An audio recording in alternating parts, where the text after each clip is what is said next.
अपने YouTube channel GS by सालिवादों में आपका स्वागत करती हूँ।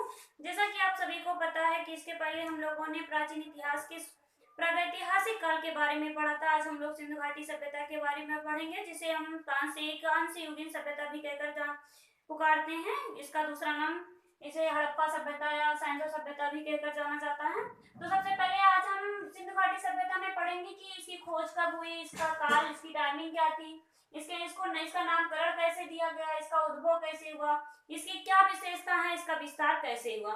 तो बस एक छोटी बेसिक जानकारी हम लोग आज लेंगे। बाकी का जो नेक्स्ट वीडियो में हम लोग देखेंगे कि इसका कैसे हम लोगों को पढ़ना है। आज हम लोग इसका क्रमिक अध्ययन करेंगे कि इसके बारे में हम लोग कैसे इसको डिवाइड करके किस तरीके से हम पढ़ें कि हमें हमारे लिए आसान बन सके। तो चलिए हम सबसे पहले स्टार्ट करते हैं कि सिंधु घाटी सभ्यता किसे कहते हैं।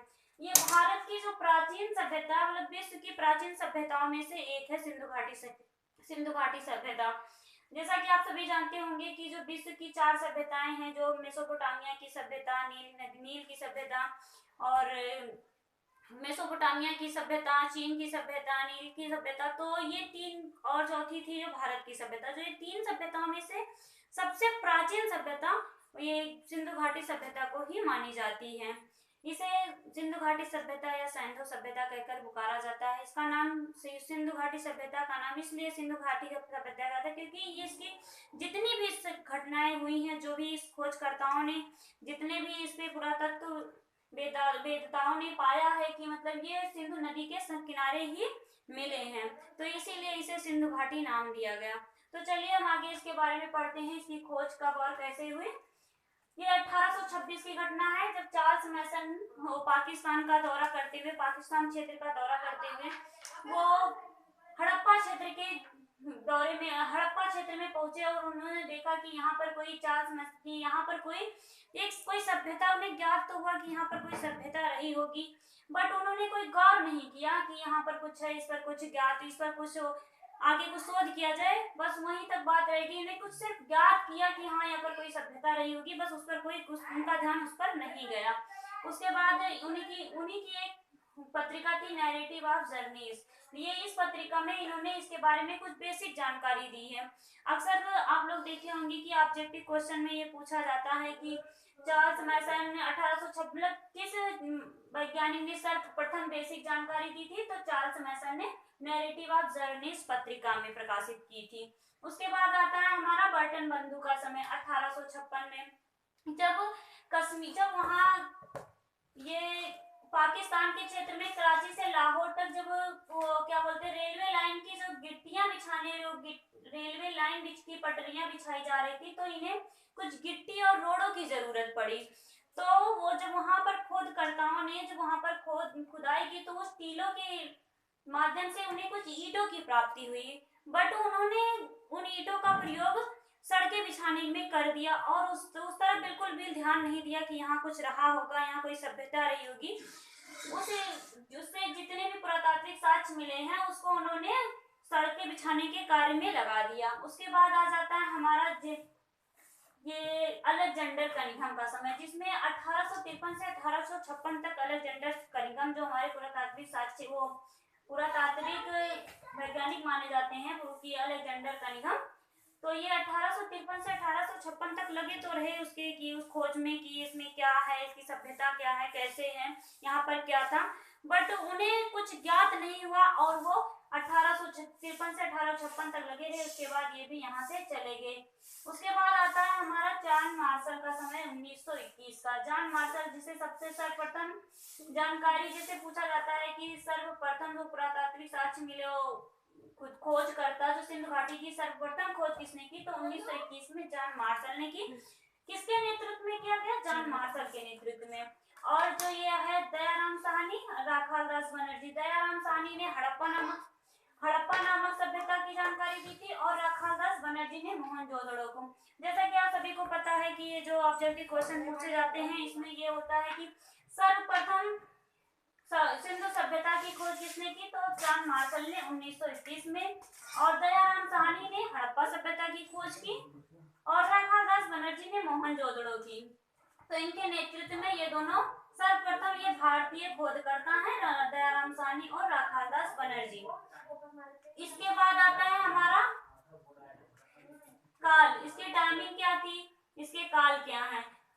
जो कुछ वैज्ञानिकों ने अलग अलग मत दिए हैं कि इसकी ये काल थी, इसका वो काल था। कोई 2625 में, कोई 2650 दिया है, कोई कुछ भी दिया, कोई 3250 दिया, कोई 2350 से लेकर 1750 दिया है। लेकिन जो पुरातात्विक हमारे जो वैज्ञानिक हैं, जॉन मार्शल का, क्योंकि इन्होंने इसकी खोज की थी, काल की, इसकी टाइमिंग की खोज की थी, इसलिए इसे हम लोग जानते हैं इसके बारे में, इसे साक्ष्य मानते हैं। क्योंकि जो जितने भी वो क्या बोलते हैं इसके खोज करता है, उनका कोई वो नहीं है। इसके बाद हमारा आता है जो जॉन मार्शल ने, जो इसमें कोई पुरातात्विक साक्ष्य तो नहीं, इसमें कुछ लिखा पढ़ा तो नहीं गया, इसलिए जॉन मार्शल जो थे यहाँ इसकी सर्वप्रथम खोज सिंधु घाटी सभ्यता की खोज की थी। इसलिए इन्हीं का जो टाइमिंग, इन्हीं ने जो काल बताया, उसी को माना जाता है, जो 3250 बीसी से 2350 बीसी तक है। उसके बाद आ जाता है जिसके कार्बन 14 का जो समय था वो 2300 से 1750 तक माना जाता है, जिसके माध्यम से किसी जीवाश्म की आयु की ज्ञात की जाती है। उसे जो कार्बन 14 पद्धति कहा जाता है, जिसे डीपी अग्रवाल के द्वारा प्रकाशित में लाया गया। इसका काल जो है, इसका काल माना जाता है 2300 से 1750 तक। इसके बाद हम आ जाते हैं नामकरण पर कि इसका नाम क्या, इसको नाम क्यों दिया गया, इसका नामकरण किसने किया। तो अब इस पर विचार करते हैं नामकरण पर। सिंधु घाटी सभ्यता नाम इस सभ्यता को सिंधु घाटी नाम क्यों दिया गया। तो जैसा कि आप सभी को पता, मैंने पहले बताया कि सिंधु घाटी सभ्यता को सिंधु घाटी सभ्यता या सिंधु सभ्यता या सरस्वती सभ्यता कहकर भी पुकारा जाता है। कुछ वैज्ञानिकों ने सिंधु घाटी सभ्यता कहा, उसके बाद कुछ वैज्ञानिक आ जाते हैं जिसने सिंधु एवं सरस्वती सभ्यता भी कहा, कुछ वैज्ञानिक हड़प्पा सभ्यता। तो इसे 3 भागों में डिवाइड कर दिए हैं, लेकिन जो सबसे ज्यादा हमारे नेतृत्व में आया वो है सिंधु घाटी सभ्यता और हड़प्पा सभ्यता। तो देखते हैं कि सिंधु घाटी सभ्यता नाम क्यों पड़ा, क्योंकि जितनी भी इसे खुदाई से जितने पुरातात्विक साक्ष्य मिले हैं वो सारे सिंधु नदी के सहायक नदियों के किनारे मिले हैं, इसलिए इसे सिंधु घाटी सभ्यता कहकर पुकारा जाता है। फिर आता है सिंधु एवं सरस्वती। कुछ वैज्ञानिकों ने कहा नहीं, इसे सिंधु नदी नहीं, इसे सिंधु घाटी सभ्यता नहीं, सिंधु घाटी सभ्यता और जो सरस्वती सभ्यता दोनों सिंधु या स्वयं सरस्वती सभ्यता कहकर पुकारा, क्योंकि सिंधु और सरस्वती दोनों के तट के किनारे था। उसके बाद कुछ वैज्ञानिकों ने कहा कि जो चीजें मतलब किसी चीज में नहीं डिवाइड हुई, और जब लास्ट में आता है जयराम साहनी जो हड़प्पा सभ्यता की खुदाई की थी, जो चीजें प्राप्त होती है, इसीलिए जो अत्यधिक चीजें हड़प्पा सभ्यता से प्राप्त हुई थी, इसलिए कुछ वैज्ञानिकों ने ये कहा कि इसे हड़प्पा को एक सभ्यता नाम देना चाहिए, तो इसीलिए इसका नाम हड़प्पा सभ्यता पड़ गया। उसके बाद आ जाता है हमारा उद्भव। इसका उद्भव कहाँ से होता है, कैसे होता है, कुछ विदेशियों का क्या मत होता है, हमारे भारतवासियों का क्या मत होता है, इसके बारे में हम जानेंगे। तो चलिए देखते हैं उद्भव में कि कुछ विदेशी मत जैसे कुछ विदेशी है, जैसे जॉन मार्शल और व्हीलर, चाय, डीपी कौशाम्बी, ये लोग एक विदेशी वैज्ञानिक थे। इन्होंने अपना अपना मत दिया कि ये जो सिंधु घाटी सभ्यता है ये सुमेरियन सभ्यता के हिसाब से होनी चाहिए, कि ये उन्होंने कहा कि ये सभ्यता सुमेरियन से है, क्योंकि इसकी भी जितनी भी जो साक्ष्य मिले हैं जो सुमेरियन सभ्यता से मिलते जुलते थे, इसीलिए उन्होंने कहा कि ये सुमेरियन सभ्यता से आई है। उन्होंने कहा इसका नाम सुमेरियन सभ्यता होना चाहिए।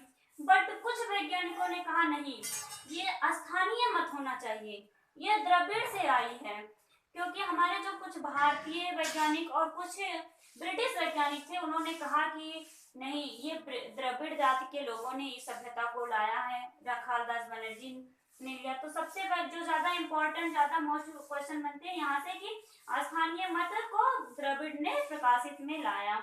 उसके बाद आ जाता है हमारा आर्य।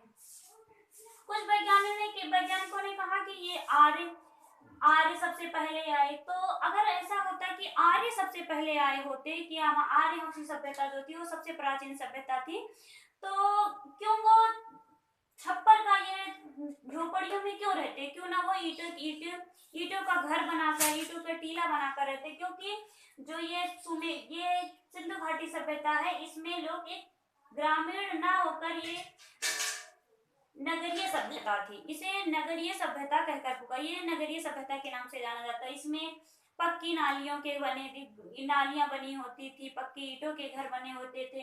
और जो आर्य थे वो ग्रामीण थे। वो आर्य जो हमें वेदों से जानकारी मिली है उसमें आर्य ग्रामीण थे, ना कि वो नगरीय थे। तो इसके माध्यम से हम जानेंगे कि ये सबसे जो हमारी प्राचीन सभ्यता वो सिंधु घाटी सभ्यता ही है। उसके बाद आते हैं टी.एन. रामचंद्र, लक्ष्मण स्वरूप कुसालकर, इन लोगों ने कहा कि ये इसके बारे में कुछ जानकारी दी कि ये कि आर्य सबसे पहले है, ये आर्य से इसकी सभ्यता आई। तो ऐसा कुछ भी नहीं है, ये से हमारे बाद आ जाता है हमारा विशेषता। पढ़ेंगे कि इसकी इनकी विशेषता क्या थी, इनके गुण क्या थे, इसके बारे में हम देखते हैं कि सिंधु घाटी सभ्यता के लोगों को विशेषताएं क्या थी। तो सबसे पहले थी नगरीय सभ्यता। तो हम पढ़ेंगे नगरीय सभ्यता में कि जो सिंधु घाटी सभ्यता थी एक नगरीय सभ्यता थी। इसमें नालियां जो पक्की ईंटों के बने होते थे, मकान पक्की ईंटों के नीचे फर्श होते थे, महिलाओं के श्रृंगार के सामान मिले हैं, शहरी मकानें मिली हैं, स्नानागार मिले हैं मोहनजोदड़ो से, और यहाँ से मतलब बहुत से ऐसे साक्ष्य मिले हैं जिससे पता चलता है कि एक नगरीय सभ्यता थी। उसके बाद आता है हमारा कांस्य युगीन सभ्यता। जैसा कि हमने पहले ही बता दिया कि सिंधु घाटी सभ्यता को कांस्य युगीन सभ्यता भी के नाम से जानते हैं, क्योंकि तांबे और लोहे को मिलाकर एक धातु की एक तांबे और धातु को मिलाकर एक नया धातु प्राप्त किया गया जिसे कहते हैं कांस्य युगीन। उसे एक कांस्य युगीन सभ्यता नाम दिया गया। उसके बाद आता हमारा आद्य ऐतिहासिक सभ्यता। इसके बारे में मैंने आप लोगों को बता दिया कि आद्य ऐतिहासिक, जिसके बारे में पुरातात्विक साक्ष्य तो मिले हैं लेकिन उसे आज तक पढ़ा नहीं गया है। उसके बाद आता है हमारा शांति प्रिय सभ्यता। एक सिंधु घाटी सभ्यता तो जो थी ये बहुत ही शांति प्रिय सभ्यता थी। आप लोग जानते होंगे कि जैसे आज तक कोई भी जो चीजें मिली है भारत में बिना युद्ध के कोई चीज प्राप्त नहीं हुई, लेकिन ये सिंधु घाटी सभ्यता जो थी यहाँ पर ऐसा कोई साक्ष्य नहीं मिला है कि यहाँ से कोई युद्ध हुआ हो, कोई लड़ाई झगड़े हुए हों। तो ऐसा कुछ भी नहीं, इसे ऐसा माना जाता है कि ये बहुत ही शांति प्रिय सभ्यता थी। इसके बाद आता है व्यापार। व्यापार प्रधान, इस सभ्यता में व्यापार को प्रधानता दी गई क्योंकि यहाँ की जो शहरी जो बसे हुए थे वो समुद्र के किनारे थे। ऐसा माना जाता था कि इनको व्यापार करने में वहां से आसानी होती थी, तो वहां से इसलिए वहां पर उनको व्यापार में प्रधानता दी गई। वहां और सारी सभ्यताएं हो, कहीं कृषि को प्रधानता, कहीं पशुपालन को प्रधानता दी गई है, लेकिन सिंधु घाटी सभ्यता में व्यापार को प्रधानता दी गई है। उसके बाद आता था विस्तृत सभ्यता। इस सभ्यता को बहुत ही विस्तृत सभ्यता कहकर पुकारते हैं क्योंकि इस सभ्यता का विस्तार बहुत ही ज्यादा हो गया था, काफी दूर में इसका ये विस्तृत था, इसलिए इसे विस्तृत सभ्यता विस्तृत सभ्यता भी कहा जाता है। उसका बाद आ जाता है राजनीति, कि कुछ लोगों ने बताया कि ये राजनीति सभ्यता है, पता नहीं ये मतलब राजतंत्रात्मक व्यवस्था थी यहाँ पर या प्रजातंत्रात्मक, लेकिन ऐसा कुछ वैज्ञानिकों ने बताया कि उसमें जानकर मानता कि ये राजतंत्रात्मक व्यवस्था थी, प्रजातंत्रात्मक व्यवस्था थी, यहाँ राजतंत्रात्मक व्यवस्था नहीं थी। उसके बाद आता सामाजिक जीवन। इनका सामाजिक आता हमारा सामाजिक जीवन। इनका सामाजिक जीवन बहुत ही लोकप्रिय था, ये एकता से अपना जीवन जीते थे। उसके बाद आता है आर्थिक जीवन। ये इनकी आर्थिक व्यवस्था बहुत ही अच्छी थी, यहाँ पर ये इन लोगों को किसी चीज की दिक्कत नहीं होती थी, यहाँ पर हर चीज की व्यवस्था थी। ये लोग जौ, चावल और कृषि के साक्ष्य मिले हैं यहाँ से। उसके बाद आता है सांस्कृतिक का जीवन बहुत ही मतलब ये भारतीय संस्कृति की तरह रहते थे, इनके विचार सांस्कृतिक थे, ये बहुत ही अच्छा जीवन जीते थे सिंधु घाटी सभ्यता को, इसलिए मतलब सबसे अच्छी प्राचीन सभ्यता और विश्व की हमारे भारत की सबसे प्राचीन और विश्व की सबसे प्राचीन सभ्यताओं में से एक माना जाता है। उसके बाद आ जाता है हमारा विस्तार। विस्तार के बारे में हम देखते हैं आगे, चलिए देखते हैं, इसको मिटाते हैं। विस्तार, इसका विस्तार कैसे हुआ हम लोग देखते हैं। हड़प्पा सभ्यता का विस्तार कहाँ से कहाँ तक हुआ था। सबसे पहले हम देखेंगे कि हड़प्पा सभ्यता का विस्तार कहाँ से कैसे हुआ। जैसे पूरब से पश्चिम में, पूरब के शुद्ध कांगेडोर से लेकर 1600 किलोमीटर की दूरी पर यह आलमगीरपुर था। उसके बाद आता है उत्तर से दक्षिण। उत्तर में मांडा, जम्मू कश्मीर जो चिनाब नदी के किनारे बसा हुआ था। ये यहाँ से शुद्ध कांगेडोर से 1600 किलोमीटर के बाद ये 1400 किलोमीटर की दूरी पर था। उसके बाद आता है हमारा दाइमाबाद। दक्षिण में था दाइमाबाद महाराज, जो प्रवर नदी गोदावरी नदी की सहायक नदी थी। इसका क्षेत्रफल ये दोनों यहाँ से मिला के 1600 किलोमीटर की दूरी पर थे। उसके बाद आता है हमारा सुदकांगेडोर, जो पाकिस्तान नदी के किनारे बसा हुआ था। इसकी लंबाई, इसके और इसके बीच की जो लंबाई थी वो 1600 किलोमीटर की दूरी पर थी। हिंडन नदी जो यमुना की सहायक नदी थी, आलमगीरपुर में थी, जो पश्चिम दिशा में बसी हुई थी। उसके बाद आ जाता है इसका इसका पूरा जो क्षेत्रफल था वो 12,09,600 वर्ग किलोमीटर की दूरी में था। तो चलिए आज हम लोग बस इसी पे अपना बंद करते हैं वीडियो। अगर हमारा वीडियो आप लोगों को अच्छा लगे तो पहले इसको पढ़िए कि मैंने इस पर ध्यान दीजिए, सिर्फ सुनिए नहीं, इसको कापी कलम लेकर बैठिए, देखिए कि हमने किस तरीके से आप लोगों को समझाया है, किस तरीके से आप लोगों को पढ़ना है कि ये आपके लिए आसान बन सके। अगर अच्छा लगे तो इसे लाइक सब्सक्राइब करना ना भूलें। तब तक के लिए बाय बाय, टेक केयर, मिलते हैं अगले नेक्स्ट वीडियो में।